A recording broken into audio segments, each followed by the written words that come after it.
Hello, this is Steve Shaw for acrylicpouring.com. I am continuing down my road of exploring with purple. I have a friend who would like me to make a big painting for her daughter that's going to go in their bedroom over their bed, and we're talking 3 feet by 4 feet, huge. Before you commit to something that large, and got just the price of the canvas alone is a ton of money, and then of course all the paint and all that. So before you do that, before you make something that big for yourself or for a client or a friend, I recommend doing some small practice paintings.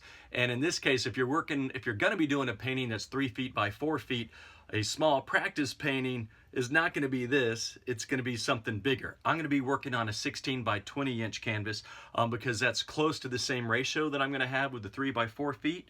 I've done a couple of practice ones, some different styles that you may have seen in some other videos. What I'm going to do right now is take my canvas and just picture this going over the bed horizontally, long ways. So I'm going to do horizontal stripes back and forth over a bed of a really soft purple, almost just an off-white.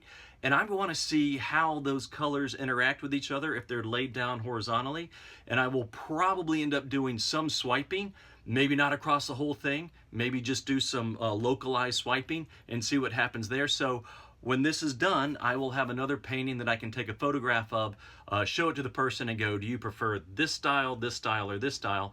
And then I'll have a much higher chance of creating a painting that will make the person happy first time around. So let's see what we got going on. So I have pre-mixed my colors. I've got a dark purple, which I'm gonna add a little bit of silicone to. I haven't added any of that to it yet. A lilac lighter purple, a nice rich dark blue, and this bright neon pink, which you'll often hear me say it scares me a little bit, but you know what? The more I use it, it adds these really nice, just bright bursts of colors to a lot of painting. And the neon doesn't come off as neon at all. It just comes out as a little bright spark of color in there. So let me take a moment. Lately I have switched away from using the treadmill oil, just because when I'm done, I like to cover my paintings with 2-part epoxy resin.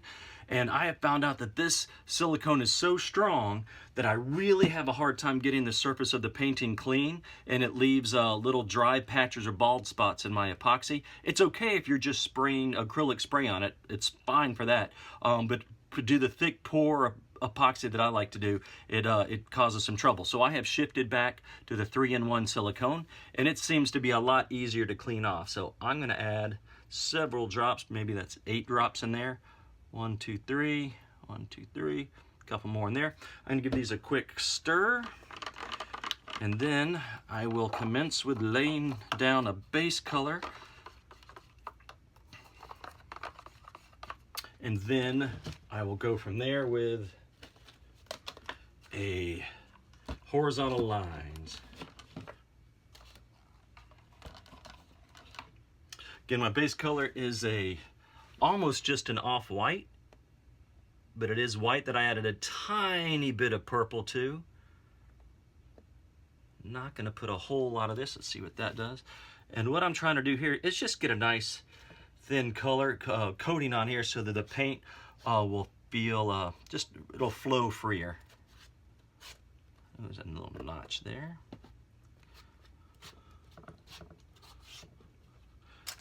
Go ahead and hit these edges while I got my hands all messed up. Gonna go with a dark blue right down the middle. I'm gonna do a couple of them, maybe alternating. There we go. Again, keeping an open mind. I have kind of a plan laid out, but you know, it's nothing set in stone, because with acrylic pouring, you know, you can't really control the painting. You just kind of influence it, but you always end up with a kind of a surprise, which is why I love this so much. Wow, all right, so that is really bright, that pink. Way brighter than I would like it to be. All right, so darker purple again. But oh yeah, look at that. That is making some pretty stuff. Uh-huh.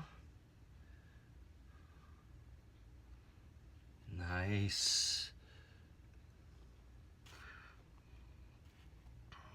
We still have one more lighter, the lilac kind of purple to go in here. We'll see what this does.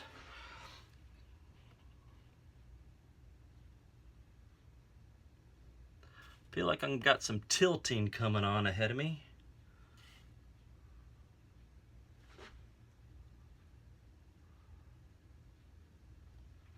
All right, so that's pretty interesting. Okay, we've got some interesting stuff happening down in there. This might also be a painting. I'm going to tilt back and forth this way and both ways. This may be one of those paintings where you let it, oh wow, even as I'm talking, some great cells are popping up right in this little area. But this may be one where you tilt a little bit and it really comes to life when you hit it with a torch. So let's see what happens. I'm going to tilt down. Ooh, wow. Back and forth. That pink is coming on strong. Moving it around. Not a whole lot of cells so far, but that's okay.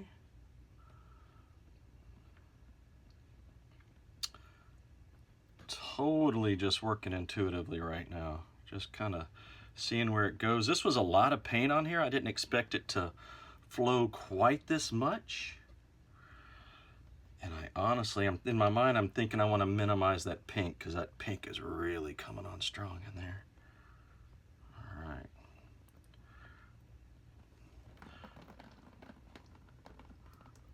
I know some of you guys are, oh, okay, when I was tilting, you could see I tilted the paint so it thinned out enough to really cause some cells to pop in there, which is kind of cool. So, oh yeah, that's just ripping through there nicely. Okay. I'm just playing at this point. Sometimes you get too serious with this and you start wanting things to happen that may not be able to happen. And I'm going into this with a totally open mind. Just gonna see what's going on. Wow. It's fun to get a little extra paint on here sometimes and see what happens when you move it all around. Oh, okay, nice. All right, I'm feeling like getting kind of to a good kind of stopping place here. That white's bugging me for some reason. Still have some of that hot pink in here, but nothing like before. Got some great cells and some great patterns in here. Still kind of like the way I've got the horizontal lines going. And let's hit this with a torch and see what it does. Wow, the colors are looking pretty through there. All right, let's see what happens with the torch. Remember, if you are going to be torching your paintings, clear out the area around it. For example, I've got a wooden craft stick and some paper towels right here. Always want to be safe because this is, you know, hot flame coming out of here. I like to use the larger propane torch. You probably use one of those smaller ones, and that's fine. They both work great. All right, let's see what happens. Oh yeah. Pretty.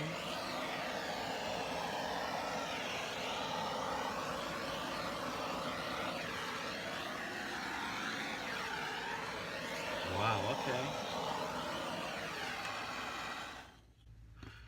This is, wow. This is pretty. It's bold, it's strong, it's got nice contrast. You've got a really dark purple area over in here, and I think there's probably gonna be a few more cells popping up in there as it dries. Lighter area over here, kind of fun, kind of festive, and that's pretty. So I think I'm going to stop with this right here, and I'll take a photo of it and send it to my friend to see if they would like to see this in a much larger size. Hey, thank you so much for watching this video, and please feel free to leave a comment down below. If you like the content, please hit subscribe and give the video a thumbs up. And this painting, along with most of my other paintings, are going to be for sale at my Etsy store. So please go to etsy.com, search for Art by Steve Shaw, and you'll find my work there. Thanks for watching. Bye.